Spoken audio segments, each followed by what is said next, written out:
let's look forward to day one. You've been sworn in, and you've just closed the door to your presidential office. You're sitting down and adjusted your seat to your liking, and you grab the presidential pen. What are the top priorities that you tackle for day one? From day one, I'll go straight to tackling the issue of insecurity. It's the number one priority, insecurity. But we beset with multi a lot of other problems which needs to be tackled simultaneously. But on top of that list is insecurity. So I also want to jump into another question here. In the name of transparency, what promises should the public hold you accountable for against the next 4 years if they were to want to vote for you for re-election? Now you're talking about 4 years, so it's not day one. Yeah. I'm going to make sure that everything I promise is tackled simultaneously. Okay. And the promise is that, again, is insecurity,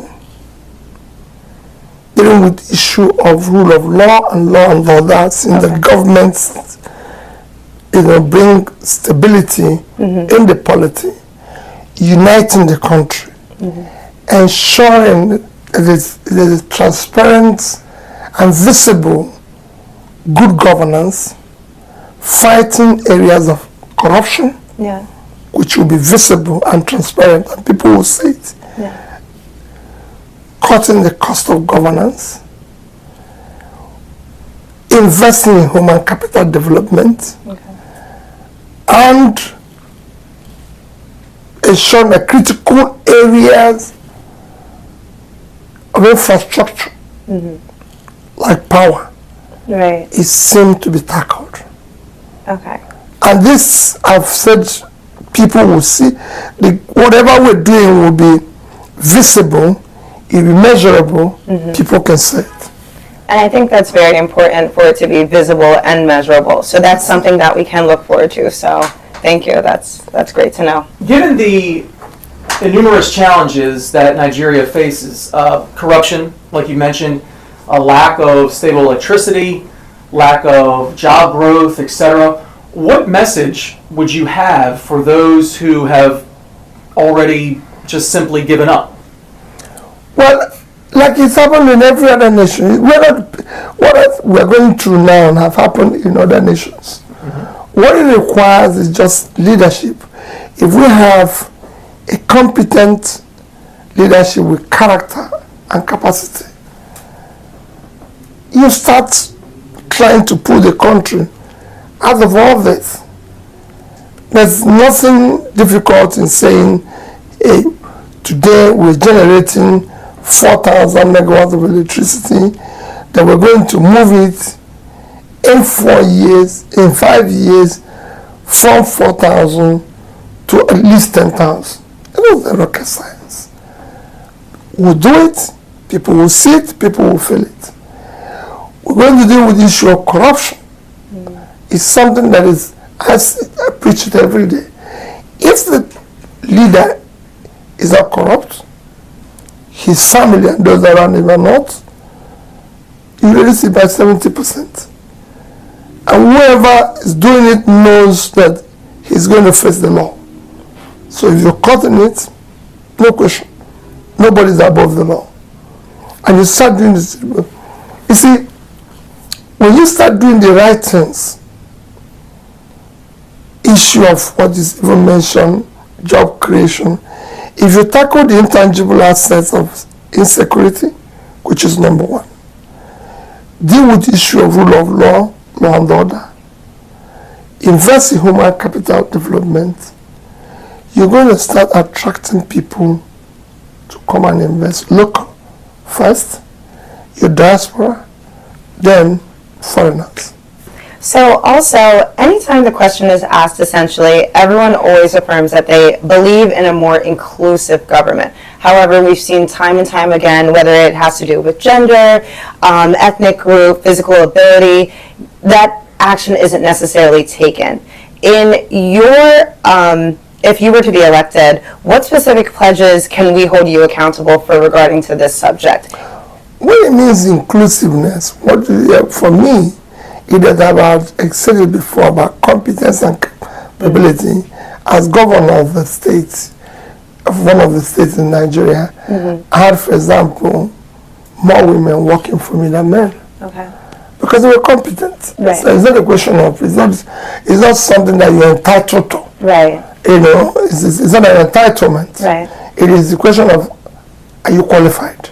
Absolutely. You know, we have to be qualified to work, because I need to engage and work with people who are qualified, who are competent, who have the capacity Right. to do the job they're given, not just because I want to balance everything. Right? No.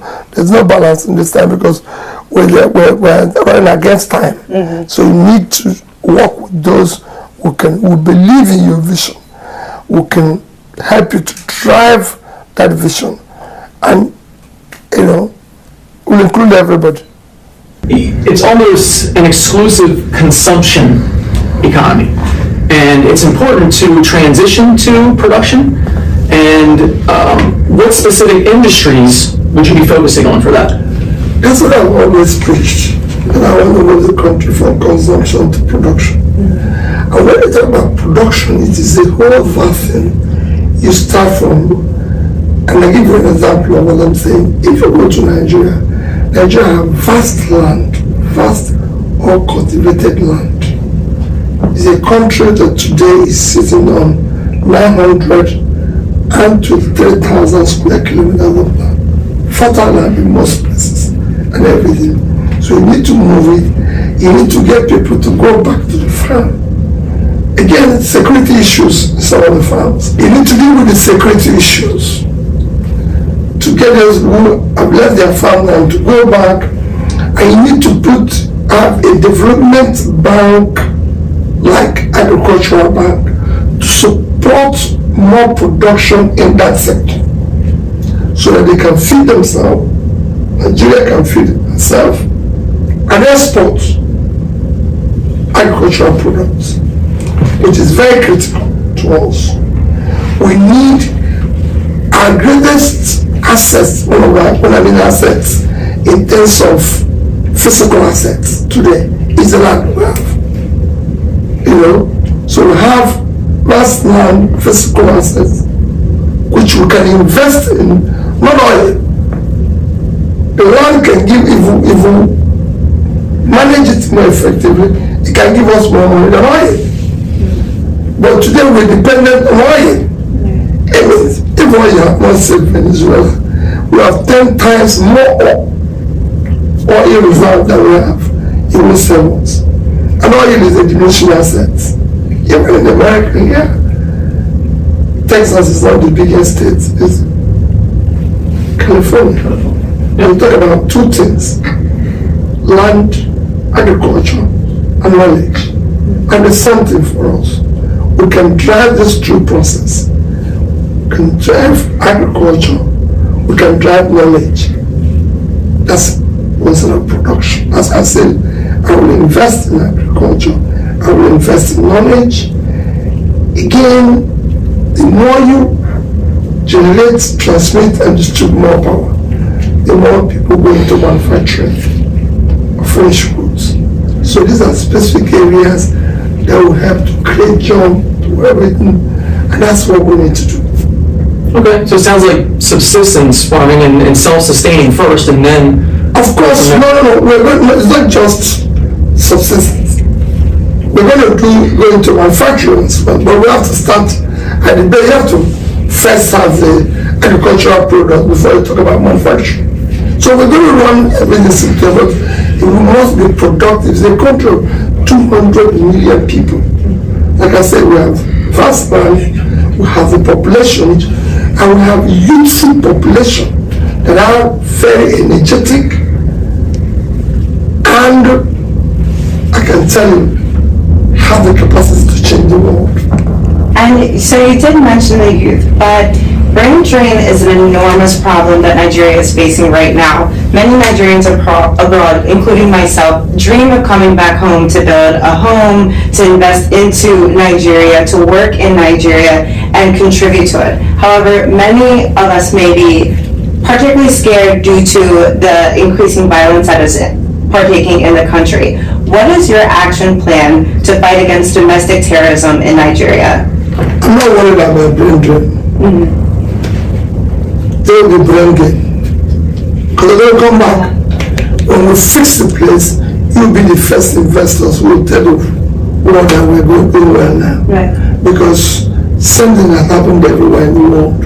It is those who left Asian countries that went back and turned it around.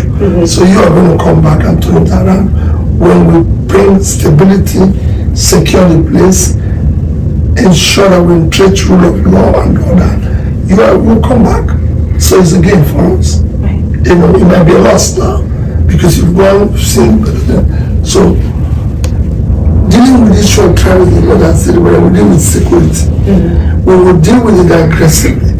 I might not tell you, disclose exactly what we're going to do. Of course. But some of the measures we're going to do is that we're going to increase the manpower within the security agencies, equip them properly. Right.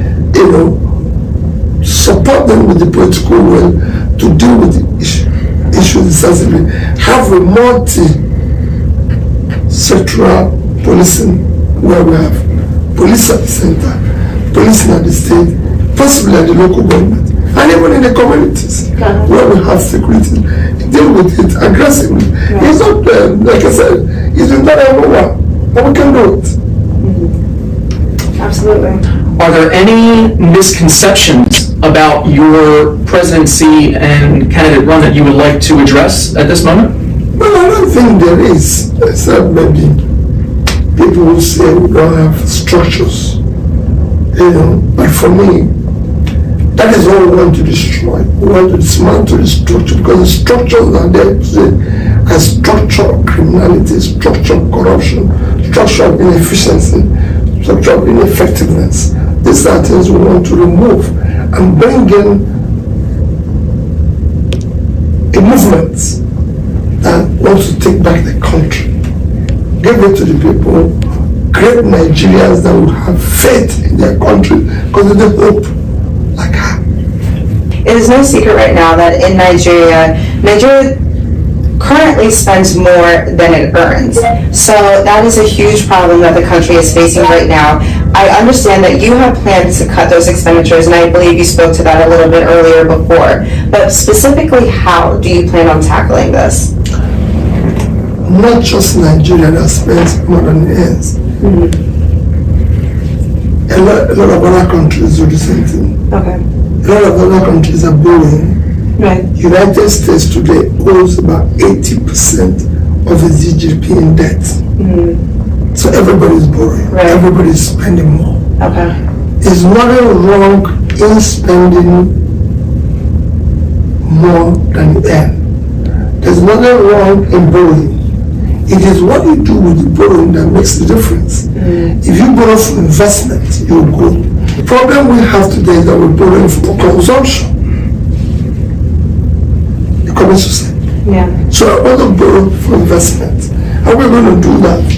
Yes, and we're going to cut the cost of governance. Okay. And there's so many areas, I've done it at the state level, where we shut down everything. And people saw it. I was going on for 8 years. We never borrowed a penny. Right. We didn't borrow anything. We shut down the cost of governance. Not only we shut the government, we became the only subnational state ever in Nigeria to start future savings. So by the time I left government, with visibly again measurable achievements we had, like in education, we should be number 26 over 36. We became. Was there be any specific plans for specific youth operations that you might have? I just told you, ICT, entertainment, sports, small businesses. Okay, who's the different industries? That's what drives everyone. If you shut it down in America, there will be more criminality in America than there is in America. They'll be shooting each other on the street. Because there are more guns there on the street than we have. I can assure you. So the youths have the energy, and you need to put them to work. Okay. And I know that you have an extremely busy schedule, so I'm